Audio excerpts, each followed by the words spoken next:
Coucou, nous voilà dans une nouvelle vidéo. Alors aujourd'hui, je vais faire un peu une suite de ma dernière vidéo qui était la bonne personne. Donc j'aimerais parler surtout de la phase quand on est amoureux, on commence à se poser des questions sur cette personne.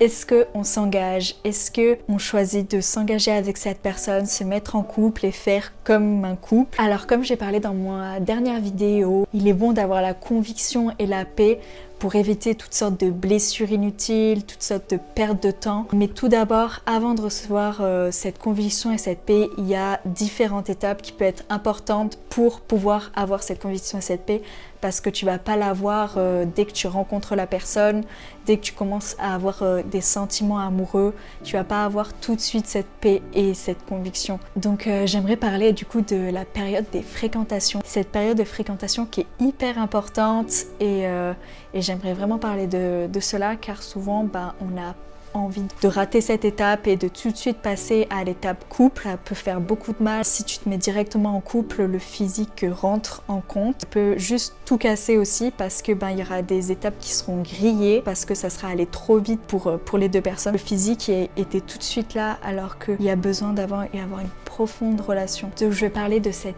période amicale, cette période de fréquentation uniquement amicale. Cette période où tu apprends à te connaître, où tu es à la découverte de l'autre, mais uniquement en amical. Et on peut peut-être appeler ça une amitié exclusive. On peut peut-être parler de ça dans ce cas, au mieux que simple ami, parce que c'est vrai que dans cette période de découverte où tu commences à avoir des sentiments, et surtout si en plus c'est réciproque par rapport aux deux personnes, et tu auras tendance à vouloir te mettre directement en couple, à tout de suite démarrer quelque chose, mais il y aura manqué quelque chose à ta relation. Apprends à connaître la personne, mais personnellement, profondément. Cette période où tu apprends à découvrir cette personne avant de connaître le couple, tu vas pouvoir apprendre est-ce que vous avez la même vision de la vie, comment on vit notre foi en Dieu. Après vous allez voir si intellectuellement est-ce que vous êtes sur la même longueur d'onde. Après je dis pas que tout doit être parfait, mais il y a des choses ça va pas forcément te convenir et ça va être dur à vivre, et vaut mieux les connaître avant de s'engager avec une personne, parce qu'il y a des trucs que tu vas pouvoir bien sûr accepter, et bien sûr l'autre est différent, donc vous n'aurez pas tout pareil, mais il y a des trucs, ça va être compliqué à accepter. Ça pourra créer plein de disputes parce que vous serez toujours en train de vous cogner,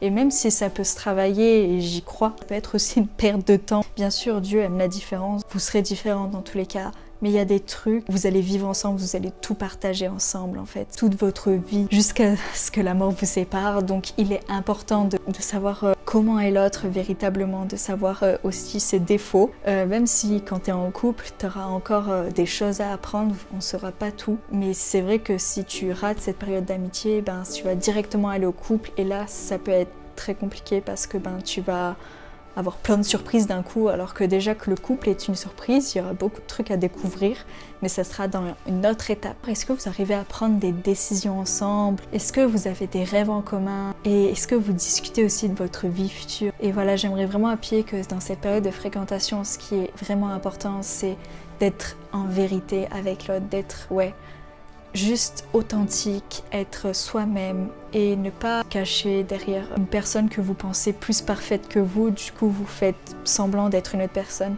Ça pourra faire juste perdre du temps. Je trouve que c'est bien d'être en vérité dans cette période, parce que quand tu te mets en couple, souvent on dit c'est là où tu vois toutes les vérités. Dans tous les cas il y en aura, on se découvre petit à petit. Dans cette période d'amitié, il n'y aura pas tout qui sera révélé, c'est sûr, mais il y en aura une grande partie déjà. Après vous apprendrez à vous connaître en tant que couple, mais si vous passez directement à l'étape de couple, vous apprendrez à vous connaître en tant que tout en fait. Il y a tout que vous allez apprendre à connaître, la personne et vous en tant que couple. Et du coup là ça fait des grosses montagnes, et c'est là où ça peut être compliqué. Et puis cette période elle est importante parce que ça va vraiment vous montrer s'il y a du feeling, comment ça se passe quand vous échangez, si vous êtes en paix, en confiance avec cette personne. Et du coup ça va déterminer si oui ou non vous voulez continuer à travailler cela, à vous engager l'un avec l'autre. Et ça va être vraiment important, parce que ça va vous aider à voir si oui ou non j'ai envie d'aller plus loin. Si par exemple non, vous voyez que finalement non, ça va pas aller plus loin, et peut-être ça pourra faire mal, mais ça va vraiment éviter beaucoup de souffrance et beaucoup de choses, parce qu'il y aura eu que cette période, on va dire amitié, c'est comme un ami très proche. Ça fait toujours mal de perdre quelqu'un, mais ça sera pas autant dur parce qu'il n'y aura pas le physique qui sera là, cet attachement particulier qui appartient au couple. Donc il sera important dans cette période de réfléchir à nos critères qu'on a dans le cœur, en étant réaliste, bien sûr, dans nos critères, ne pas se restreindre et ne pas chercher la personne trop parfaite. Donc faut trouver juste cet équilibre entre les deux, parce que la personne trop parfaite, elle n'existe pas. Et si tu te restreins, ça peut être très dur par la suite, parce que il y aura des choses que tu auras baissé tes standards. Il faut que ça soit des standards sains, des standards qui te tiennent à cœur et qui seraient compliqués pour toi de vivre par la suite s'ils sont pas là. Un des premiers points, c'est la valeur. Est-ce que vous avez les mêmes valeurs? Et est-ce que cette personne, elle veut vivre pour Jésus? Est-ce qu'elle veut partager cette foi avec toi? Toi, tu es quelqu'un qui veut consacrer totalement ta vie à Christ, et cette personne, elle, c'est plutôt un chrétien du dimanche qui va le dimanche à l'église, et que le reste du temps, il fait sa vie, et voilà. Après là, c'est vraiment des exemples, parce qu'il peut y avoir toutes sortes des valeurs qui te tiennent à cœur. Tu peux pas changer ça pour une personne, ça te ferait juste renier qui tu es, une partie de qui tu es. Comment est-ce que vous voyez aussi la vie à deux? Est-ce que par exemple vous êtes d'accord sur le rôle de l'homme et le rôle de la femme? En fait, il faut que vous ayez la même vision de la vie. C'est pas tout parfait, mais c'est important qu'il y a ça. Au début, peut-être on va se dire ça va, c'est simple et tout, parce que c'est nouveau. Et si on veut que cette passion, ces sentiments amoureux, tout ça soit toute notre vie, il faut que ça se fasse sur de bonnes bases, sur des choses que vous êtes vraiment d'accord à deux et que vous n'êtes pas obligé de toujours baisser vos standards. Qu'est-ce que vous voulez comme routine du couple? Est-ce que vous avez des rêves en commun, des rêves que vous partagez? Comment vous voulez vivre votre vie avec Dieu? Même vous pouvez aussi parler des enfants. C'est toutes sortes de questions qui vont juste vous aider à voir si vous êtes sur la bonne longueur d'onde. Vous pouvez pas vous engager avec quelqu'un si vous êtes juste obligé de vous résigner à l'autre. Bien sûr, il y a des sacrifices des fois qu'il faut faire. Et aussi, on peut réfléchir au physique aussi. Ça peut être important, bien sûr, de trouver la personne beau ou belle. On peut mettre aussi des critères sur ça. C'est juste qu'il faut que ça soit pas trop. Et aussi se laisser l'occasion de se faire changer d'avis aussi, parce que ça peut évoluer. Mais il faut pas dire je mérite pas mieux, donc oui. Donc vraiment, nos critères correspondent à notre valeur. C'est juste ça en fait que j'aimerais dire. C'est en fait nos critères, ce qui nous tient à cœur, ces choses qui font qui on est. Si ça colle pas à tes critères, tu baisses tes standards, tu prends quelqu'un qui correspond pas du tout, ça va baisser ta valeur aussi. Tu seras pas totalement toi, ta valeur, qui tu es, ce que tu crois. Donc voilà, c'est pour ça que j'avais à cœur de parler de ça, parce que je voulais juste dire, ne te restreins pas. Sois réaliste, c'est sûr, mais ne te restreins pas. Sois à la hauteur de tes valeurs et assume tes valeurs jusqu'au bout. Il faut faire attention à de mauvais motifs pour lesquels on pourrait se mettre en couple. Par exemple, la pression de l'entourage, tu vois tout le monde qui se met en couple et toi non. Et il y a de la pression. Alors, c'est quand que tu es en couple? Alors, pourquoi tu n'es pas en couple?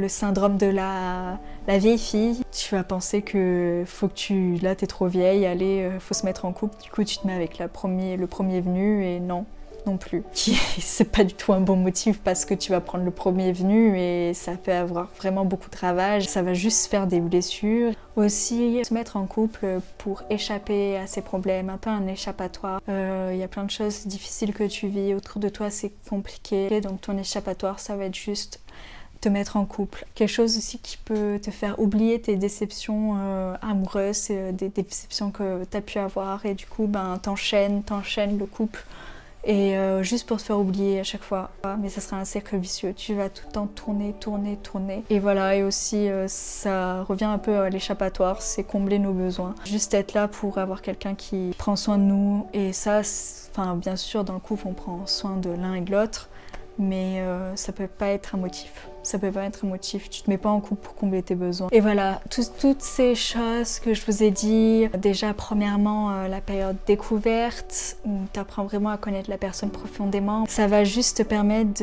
d'engager une relation dans la paix, ou d'arrêter une relation dans la paix. Ça fera quand même mal si ça s'arrête, c'est sûr, mais ça fera beaucoup moins mal que si tu te mets en couple avec la personne. Donc voilà, bien sûr, prends ton temps pour ça. Voilà, Dieu, il a le timing parfait, comme j'ai dit dans mon autre vidéo. Ouais, sois patient, et quand tu rencontres quelqu'un, tu je te conseille vraiment cette phase qui peut être peut-être un peu dure parce que t'aimerais tout de suite aller plus loin, mais en même temps elle est précieuse et c'est quelque chose qui va vraiment pouvoir vous faire grandir l'un et l'autre. Et c'est un peu la ligne directrice après du couple. Donc voilà, on est amoureux, on s'engage. Bien sûr, voilà, vous avez compris la réponse est non, on est amoureux, on s'engage pas directement en tout cas.